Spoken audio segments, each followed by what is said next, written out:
We are ready now to listen to the words of the Holy Gospel, the good news of Jesus for us. Please stand and join me in the Gospel acclamation.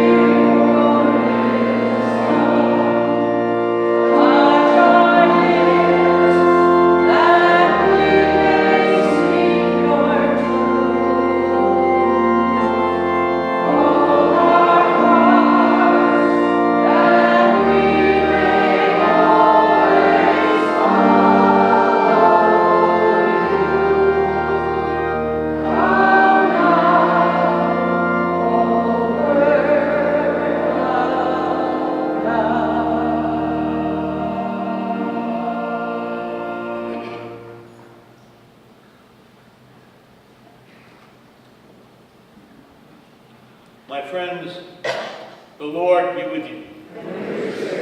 A reading from the Holy Gospel is shared with us by St. Matthew. Jesus went into the region of Caesarea Philippi, and he asked his disciples, "Who do people say that the Son of Man is?" And they replied, "Some say John the Baptist, others Elijah, still others Jeremiah or one of the prophets." And he said to them, "But who do you say that I am?" And Simon Peter said in reply, "You are the Christ, the Son of the living God." And Jesus said to him in reply, "Blessed are you, Simon, son of Jonah, for flesh and blood has not revealed this to you, but my heavenly Father. And so I say to you, you are Peter, and upon this rock I will build my church. And the gates of the netherworld shall not prevail against it. And I will give to you the keys of the kingdom of heaven. Whatever you bind on earth shall be bound in heaven, and whatever you loose on earth shall be loosed in heaven." And then he strictly ordered his disciples to tell no one that he was the Christ. The Gospel of the Lord. Praise to you, Lord Jesus Christ. How many of you remember the very popular TV show in the 50s and 60s, I think, called the $64,000 Question? Boy, we come a long way now. Who wants to be a millionaire? Well, today's Holy Gospel has a billion, I said billion-dollar question.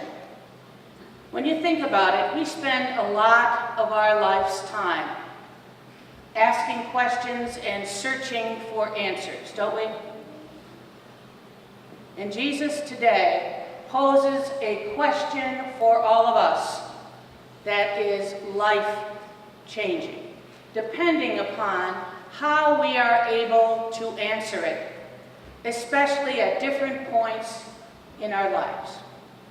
Now here's the scene in today's passage from the Holy Gospel. Jesus and his disciples finally have some time to themselves.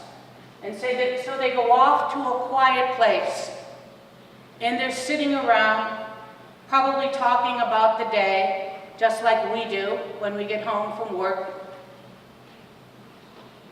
And finally, Jesus says to the disciples, who I am sure are really feeling good because they have watched Jesus perform stupendous miracles, they have listened to him give exhilarating sermons, they have watched him spend himself for those who are in need.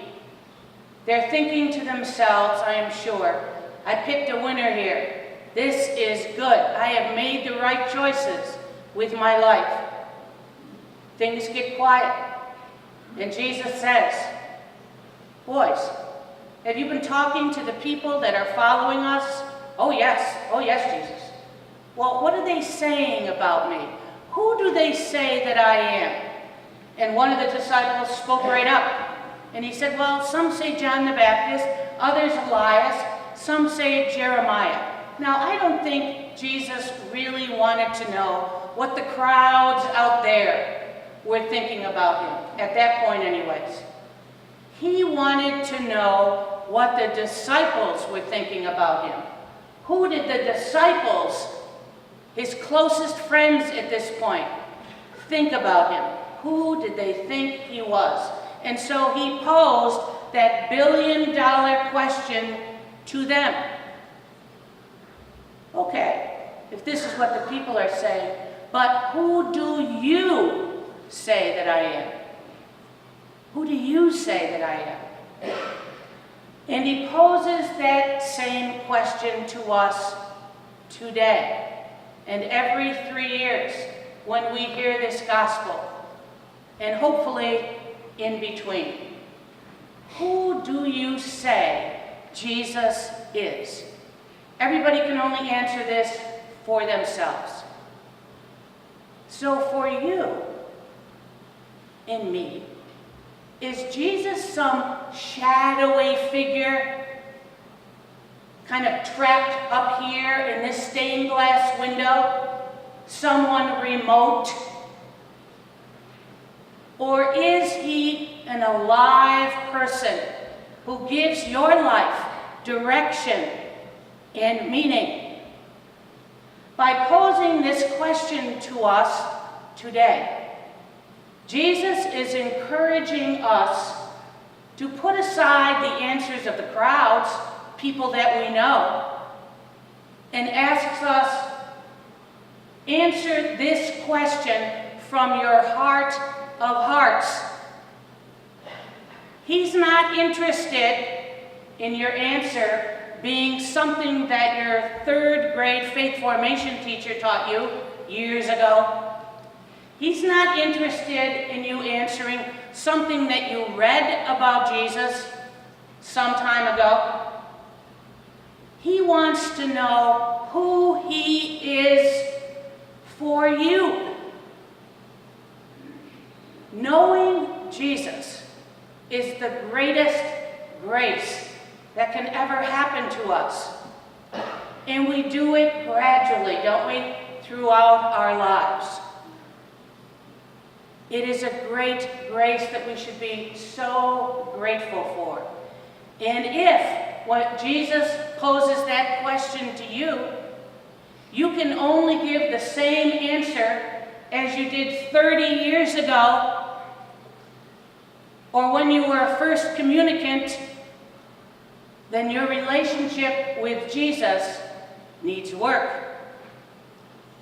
If, however, you can spread your arms and say, Jesus, by your grace I am alive and I am redeemed for all eternity, then Jesus will stretch his arms to you and embrace you because he loves you and me beyond all measure, beyond what we can even imagine.